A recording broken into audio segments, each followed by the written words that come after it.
In front of me is ZTE Blade v2020, and let me show you how to activate developer mode on this phone.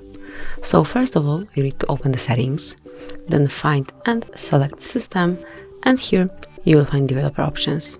However, if they are not unlocked, so let me switch them off right now. As you can see, they are not here.